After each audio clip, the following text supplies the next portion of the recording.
Good afternoon, History 102 and 17B. We're covering just the gist of the Second Industrial Revolution in U.S. history.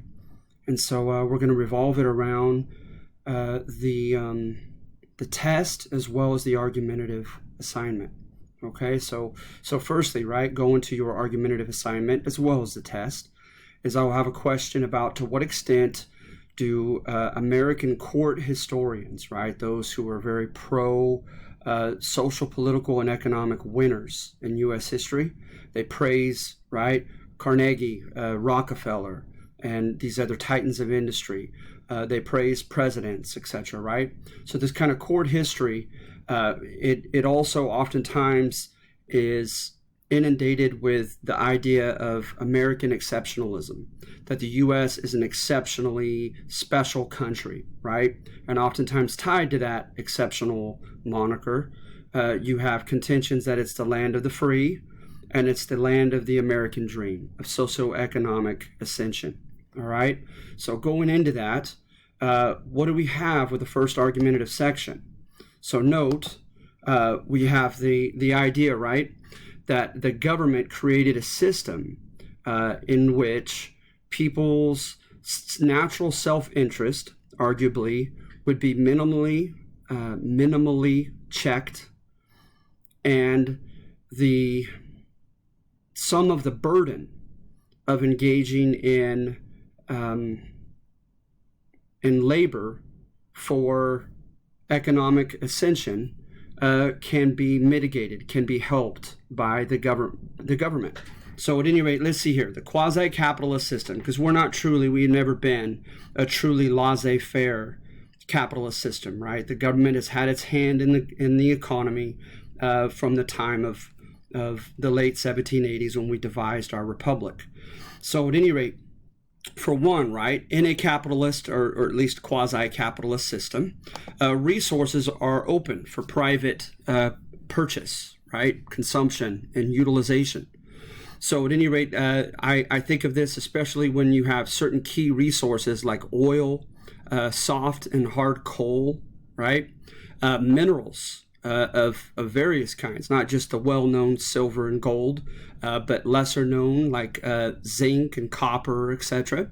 The government is going to encourage the extraction and the use of these resources, right? Also, the government has had a Bank of the United States from the time of Alexander Hamilton off and on, and has helped encourage and foster banking, and so that people can have access to loans and hence capital for their business, right? As the saying goes, oftentimes it takes money to make money. So people, whether they want to be a cash crop farmer or any kind of an entrepreneur, a business owner of some sort, oftentimes the person that is hoping for ascension doesn't have the capital to begin with. And so the government has helped out to an extent to try to facilitate that. Then you also have, of course, the Supreme Court, and you have Chief Justice Marshall, going back to your 101 and 17A class, and certain key decisions, right, whereby I think of the Wabash versus Illinois, whereby there were state laws that tried to put price ceilings on certain middlemen who were storing and transporting the goods of these small cash crop farmers. And the federal government at the level of the Supreme Court said that those state laws do not abide on a technicality, that many of those businesses, those middlemen businesses, were dealing in interstate trade. And of course, Article 1, Section 8, the list of congressional powers regulating interstate trade falls therein for Congress. So you have cases like that, right, whereby the government is going to protect property. And so hence people are going to get the impression and the confidence that, okay, I can start a business in the United States, and the government, the atmosphere, the political climate is conducive to that. All right. So at any rate, we also have subsidizing diversity and infrastructure. So the idea is, right, is that if you could convince from the time of Hamilton off and on, the federal government that your economic venture is for the betterment of the welfare, the general welfare, for the betterment of the entire republic, right? That you sometimes can get help from the government by way of outright subsidies, bond certificates, tax breaks, etc., right? And so they have subsidized certain key industries that they felt were very important for our self-sufficiency in this country. Because especially after the War of 1812, when the two-party system momentarily fell apart, even the Jeffersonian Democrats embraced Hamilton's system by way of the pseudonym of the American system Henry Clay spoke of. So at any rate, right, there was a notion that we need to become independent economically and not at the mercy of any particularly European country, right, for its resources, its products, etc. So infrastructure in particular, right, you look from the time of the 1820s up through the late 1800s, you have infrastructure by way of canals, the famous Erie Canal, of course, turnpikes like the Cumberland Road early on, and then, of course, railroads, right? And railroads, oh my goodness, it's amazing how much acreage railroads received. They received supposedly 150 million acres in subsidies from the government. All right, and we'll get more into that when we do the West. So at any rate, right, are we creating a conducive environment here in the U.S. for economic growth to transpire? So we also have, right, just the fact that there tended to be a way by which a domino effect ensued, right, in several sectors of the economy.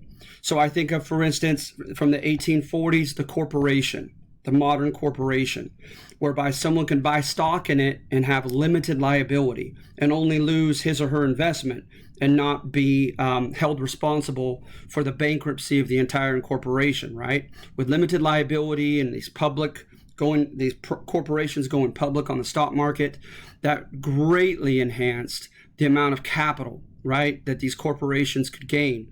And with lots of capital, you could do many things, right? You can invest in things that are going to yield great profit directly or indirectly down the road, right? So for instance, right, you could hire more workers, you could buy more machinery, you could engage in intellectual cultivation of ideas by way of the marriage of academia and the corporations. I think of Nikola Tesla in particular, right? Or Edison's labs, whereby that's where Tesla began to work here in the U.S., is under a lab of Edison's. So at any rate, these corporations now, they have access to this money in such a way that they can start a positive domino reaction, right? Whereby it helps other things flourish as well. So for instance, with machines, then there's a demand for new machinery, right? For machine tools. There's also demand for a class of people who are now well-versed in this machinery. And so you have business and technical schools that are needed to be developed, right? Then you have people working on the steam engine. And with the steam engine, right, concurrently with that, they found access to pump out water out of mines, like Thomas Newcomb's machine, to extract water from the mines and get better access to coal. And then with coal, right, to power the steam engines, you also have the metallurgy and how soft and hard coal, bituminous and anthracite coal, can be made into iron and then oxidized into more durable steel. So at any rate, you just had all these phenomena that were happening simultaneously, and they were feeding off one another. And so going back to the marriage between big business and academia, right, you see all the different types of inventions at this time period. It truly is staggering. So for instance, let's see here. I had a stat on that, particularly on inventions, and I apologize. I'm trying to find it, and of course, I don't have it. I can't spot it when I need it most. So at any rate, I may go back to that because I know it's written down here somewhere. Samuel Slater, Oliver Evans, Richard Trevithick. I mean, all kinds of names are attached to this saga, this evolution toward the use of a steam engine. And it's a good case in point, right? Whereby many people, like you look back at Charles Goodyear, they did not have the means to live from day to day, to be able to just engage 24/7 on their invention. And so now people like Nikola Tesla and others, that could be their day job. They could be paid to tinker around the clock, right? And engage in all these experiments. So at any rate, you also have a free press as far as a fertile environment, right? So that with this free press, people are trying to get someone to patronize their work, right? Kind of like going back to the Renaissance. I have a skill, I believe I'm on the way to a breakthrough, but I need someone to help subsidize me, to help me live from day to day so I could finish this invention out.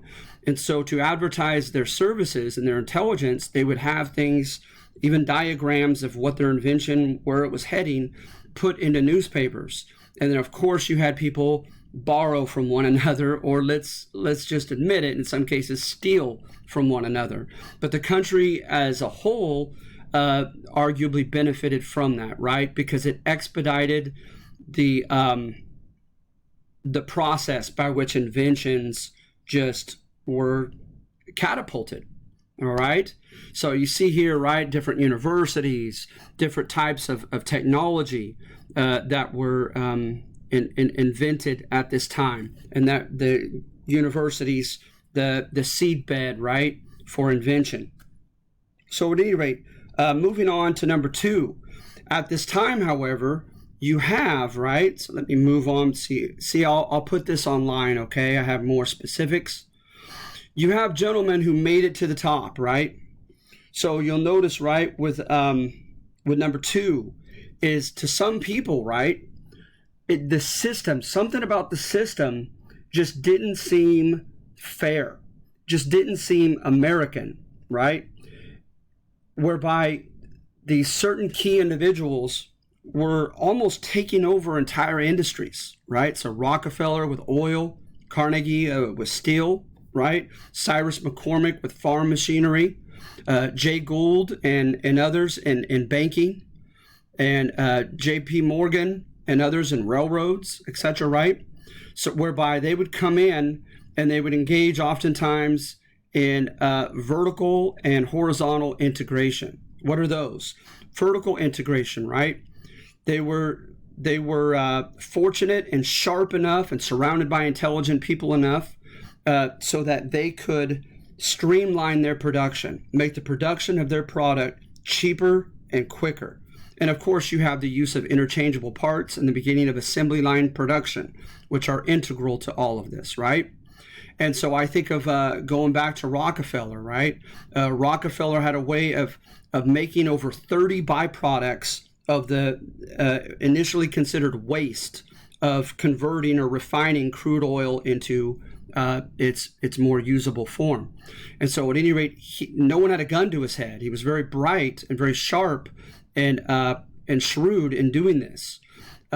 Carnegie, right? He went out of his way and tried at least 3 different forms of trying to transform iron into steel. And finally, about the 4th time he got it right, he himself didn't do it. He went and borrowed, especially being a Scot, went and borrowed the technology from England, the famous Bessemer process of steel production.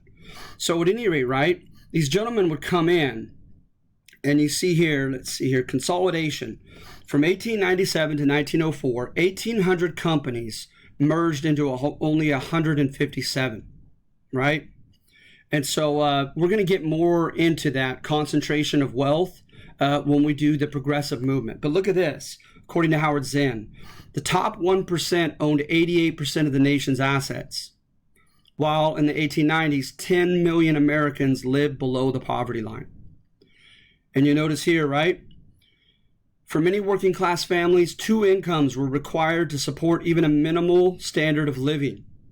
While oftentimes it cost about $600, they believe, dollars to just live minimally at this time period, the average American working class member earned only from $400 to $500 a year, right? So at any rate, going back up to this, so with number 2, right? And of course, we can't mention this process of them enriching themselves without a couple examples, all right? A couple fields of example or categories. One was the exploitation of their workers. I don't want to exhaust this because we're getting into this next week when we simply look into immigration during the Gilded Age. But note, right, there were loud outcries against the exploitation of the laborers in these factories, right, whom Marx would call the proletariat. So a proletariat developed in large numbers, and you had enclaves, or people, employers would largely hire, right, just Central and Eastern European workers in this particular industry, in this particular state, etc., right? Or even outside the ethnic part, because I want to get away from that because we're doing that next week, looking into the workers, right? When the workers tried to unionize, it was very unsuccessful. So then when they engaged in the power that they did have, albeit a boycott or a strike, namely, the employers tended to crush them. So you look at the Great Railroad Strike of 1877, you look at the Pullman Strike of 1892, 1892 or 4, I apologize, and then the Homestead Strike as well, about that time, a couple years before it. And you look at these strikes, and the workers were not supported by the government, oftentimes by the state government, nor by the federal government. And so scab workers are brought in when they went on strike. And the Pullman Strike, I have facts on the PowerPoint if you want to look more into detail on that. But their wages were cut, and then their rent, they asked, okay, well, at least allow our rent here from Mr. Pullman to be reduced, and he refused to do that. And so a gentleman who was given an extra shift when he was exhausted was told that he couldn't have a break and he had to work an additional shift or else he would be fired. So he went down the line of the railroad, sharing what was going on with him personally, and it seemed to be the spark that lit this Pullman strike. And so at any rate, people were furious. When they brought in a state National Guard contingent, they chased them into a train depot and lit it on fire. And thankfully for those soldiers, they were able to get out a window.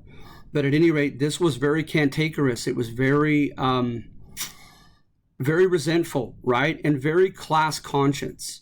And so at any rate, it did not succeed, however, arguably.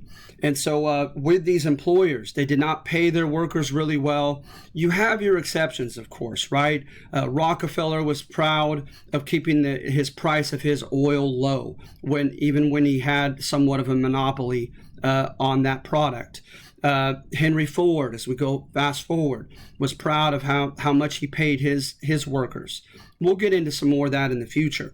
But note now, right, that there's an argument that there was a glass ceiling for many workers, that they could not make it up to anything higher than maybe a middleman foreman position there on the floor of the factory, and nothing higher than that.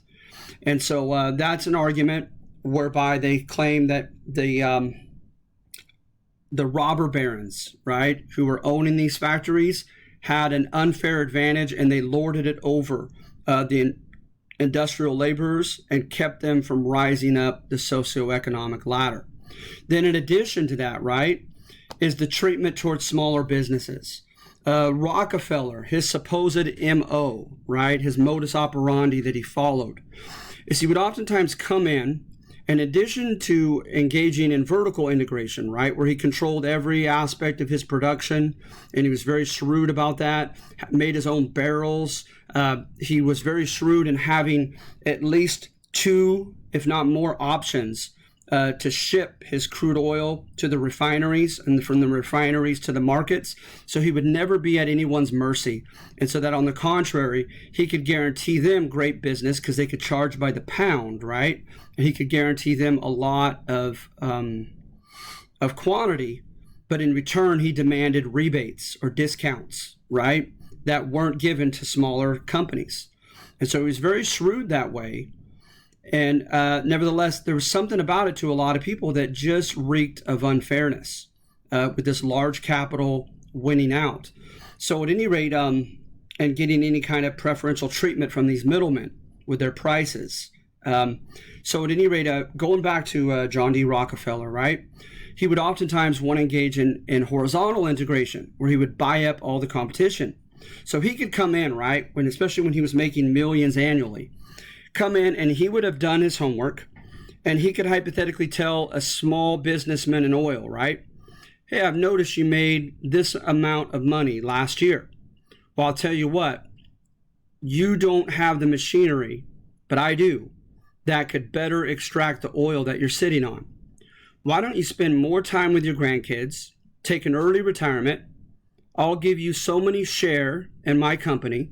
It will help you yield this much money annually, and I'll take the headache off your shoulders, and you could coast. You could coast off my coattails being an investor in my Standard Oil. Well, obviously, in some cases, people took him up on that deal. But the problem is when they didn't, right? When they didn't, he would supposedly give them this look that Ron Chernow likens to a shark and say, okay, now I'm going to have to fight dirty, basically, right? So then he would begin, not so subtly, threatening and extorting them, saying, well, I'm a major shareholder in the two railroads that you would have to use to get your product from A to B. I can make life difficult for you sitting on the board of that railroad company.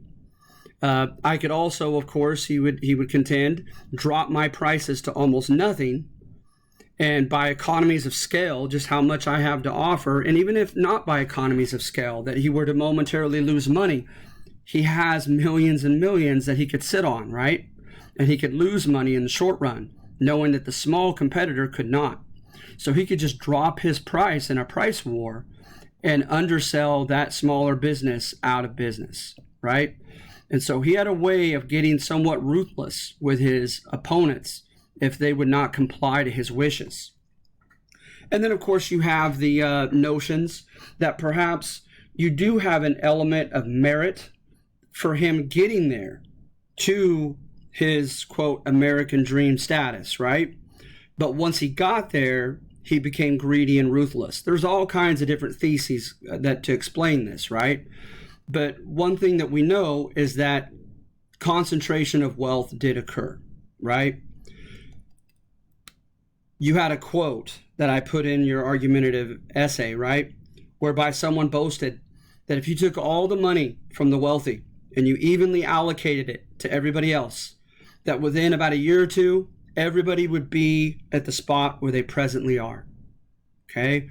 And what, of course, is an assumption under that is that people get to where they are for a reason, right? That those who are robber barons currently, they make the choices. They have the characteristics to get there again. So shrewdness, diligence, frugality, right? Surrounding themselves with the right people, taking advantage of opportunities. Those constitute just a few examples, right, of what successful businessmen have claimed constituted the origin of their success. And you look at Rockefeller by Ron Chernow, his biography, and you get the image of this sagacious young man who was wise beyond his years, did not spend money on anything frivolous, even as a kid, had responsibilities over his family as a kid, and just was promoted at Hewitt and Tuttle and other businesses before he went solo as an entrepreneur, and was rewarded for his diligence and his attention to detail, etc., right? And his integrity, believe it or not, according to that book. And then Carnegie, right? Just a very amiable character, according to many primary sources. And of course, the gentleman that really helped him was Thomas Scott, when he went to work for the Pennsylvania Railroad after working, or while still working, for the O'Reilly Telegraph Company. But again, this kid was anomalous. He seemed to be, right? Out of the ordinary. Very bright, very hardworking, constantly trying to curry favor with the right people, and was very fortunate in that. And then, of course, Thomas Scott is going to introduce him not only to the Pennsylvania Railroad and to a key position therein, but perhaps arguably more importantly, for as far as accruing capital, getting him connected to certain stock and getting him to invest in certain stock that began to constitute 95% of his income, in addition to his regular job. So at any rate, right, with numbers 2 and 3, I try to argue firstly, right, that arguably the capitalist system has to have checks on the greed and the ruthlessness of the big guys. Otherwise, there's no chance for the smaller guy. There's no chance for their employees to rise very far up and accrue much capital. And there's no chance for the smaller businessmen and women who are trying to compete with them, right? And notice I didn't even mention the trusts. And we're going to get more into that when we do the progressive movement. But the trusts, suffice it to say now, generically, big businessmen would join in with their resources, even through fictitious corporations, their capital and their management, etc., to team up in quid pro quo fashion, right? You scratch my back, I scratch yours. And who oftentimes suffered from those combinations? The smaller businesses who could not even begin to compete. And then, of course, like with Jay Gould, right? This guy was known for cornering stocks, and he would put in fictitious names so that people didn't realize at the time that it was the same gentleman or same corporation that was buying all their stock. He did this for a tannery, for a leather making boss, was using the income unbeknownst to the boss and gambling in the stock market with it, trying to corner the hides market. And his boss, not directly applicable, but his boss shortly thereafter committed suicide. And he got bad press, obviously, from this. But so there was a notion, right, that the system needs to be better regulated so that the small people have a fighting chance toward the American dream, versus the conservative libertarian argument is that, hey, these people earned their way up. And once they got big, they had earned it. And so it sucks to be everybody else in this conservative argument, right? And so at any rate, we've gone over numbers 1 through 3. And then with number 4, I kind of already briefly hit that as well, right? It's the Marxist contention that those who control the means of production are going to very quickly control the political and social realm as well, to maintain their hegemony, their domination, right? So the social part, what are the rich, what stands to their benefit to be conveyed in culture, is the continuance of the belief that this is a land of opportunity for everyone.